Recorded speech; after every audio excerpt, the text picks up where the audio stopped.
Hey everybody and welcome back to my channel. Today I'm going to be doing the frustrating book tag. I saw this being done by forbookingoutloud. I've watched a bit of her content recently and I've really enjoyed it, so please take a look at her content. I'm sure you'll enjoy it too. Anyway, without further ado, here are the questions. Question number 1. Name a book that you thought would be 5 stars but wasn't.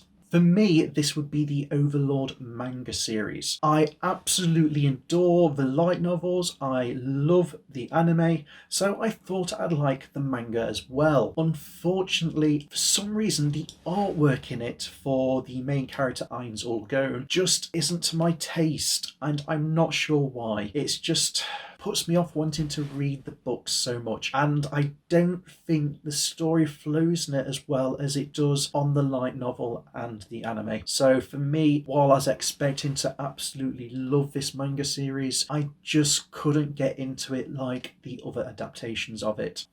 Question 2. What book had a great beginning but an ending that let you down? For me, it's not an individual book, but a series. If it's for my daughter, I'd even defeat a Demon Lord. I loved the first few volumes of this series, but as I got into it, I just wasn't enjoying it as much as I did at the beginning, and the ending really let me down. Pacing of it was off, they skipped too much content, and then for the last 4 books, they actually changed from a storyline to a number of short stories that weren't in any particular order. So you was going back from childhood to adulthood, to childhood to teenage years, to childhood to adult, and it was just a bit all over the place. And to me, while the individual stories were enjoyable, they just were in such a bad order, it left you a bit all over the place with it. Question number 3. Do you have a book with a pretty cover but an ugly spine? Honestly, not really. The only one that might fit into that category is the Circle series. The only reason for that is the artwork on the cover is actually quite beautiful, but the spine itself is just black. Question number 4. Do you have a book series that doesn't match? Maybe some of them are hardcovers and paperback. The cover designs change halfway through. Does it bother you? I actually do, and it's a shame because it's one of my favourite series, and it's the last of the Ren Shy. Let me just get them for you so you can see what I mean. So, the first few books in the series are roughly along this kind of design, with this kind of spine. As you can see, it's really well read. Now, the last book in the series is this.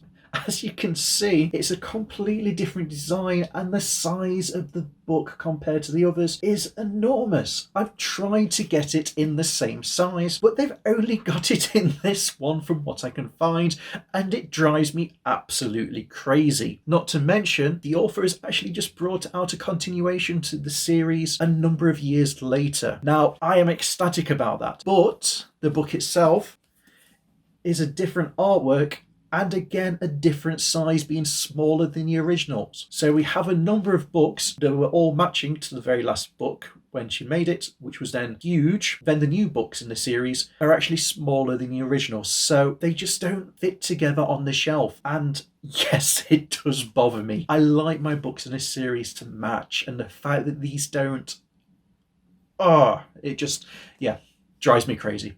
Question number 5. Is there a book from your youth you can remember parts of but can't remember the name or find anywhere? There's actually 2. I can remember the stories for these, but I can't remember the names of them, and it drives me crazy. The first one I actually had to read out in class, or I had to actually memorize a chapter of it and actually act it out in class, I should say, and it was about animals and their lives in a forest, but I can't remember the name of the book. The second one is about a young lad who wants to become a pirate, and he actually builds his own pirate ship to go on adventures, and I can't remember the name of it, but I do remember loving both these books when I was younger. I don't know if I still like them now, but trying to remember the names just to be able to get a hold of them to see is infuriating. Or I should say frustrating, as the name of the tag implies. Question 6. Are there any books you're certain you've read but can't remember anything about?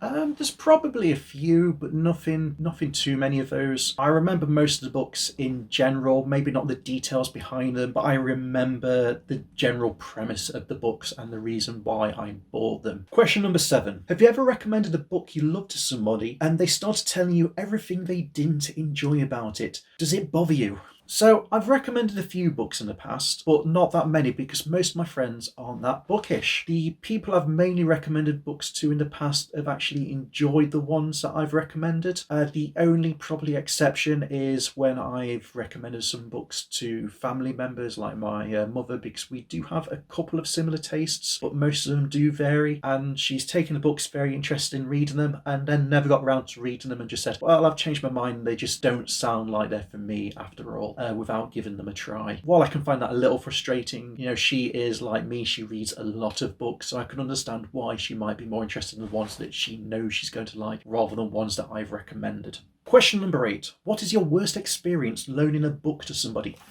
Oh, I think like everybody, we've all loaned books out in the past. For this one, I've probably got 3 things that are my worst experiences. The first one was loaning a book out to somebody, and then it came back with ash stains on it because they do smoke, and they dropped ash stains on my lovely book pages, and yeah.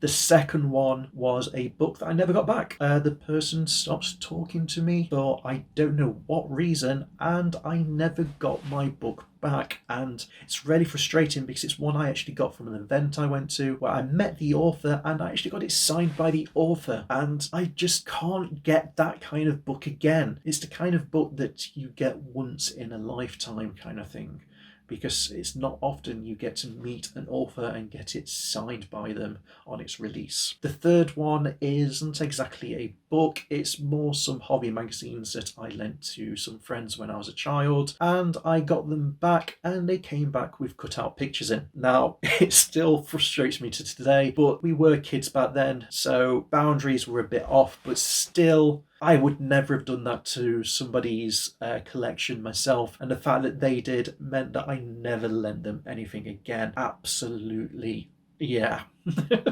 Question number 9. Show me some of your impulse buys that you've never read. This one, it would have to go back to the start of lockdown, because there was talk of not being able to get deliveries on time due to shipment delays, stuff like that. So I bought a load of books in, anticipating to read them all over lockdown, because I wasn't quite sure if I'd have to be going on furlough for my job or if I'd be working all the way through. I picked up this series, Is It Wrong to Pick Up Girls in a Dungeon? I picked up the first 8 volumes because I really loved the anime. Now, I've attempted to read book 1 2 times already, and I've given up within the first couple of chapters because the writing style just isn't for me. So the fact that I picked up 8 of the series anticipating to absolutely love this and then can't even make it through the first few chapters is frustrating, to say the least. It is one I'm going to go back to and try and get myself to read through because I have got so many, but I'm not anticipating too much from that one, which is a shame because I know a lot of other people actually love this series. And finally, question number 10. Just to make you hate me a little bit more, how many unread books are there on my shelf?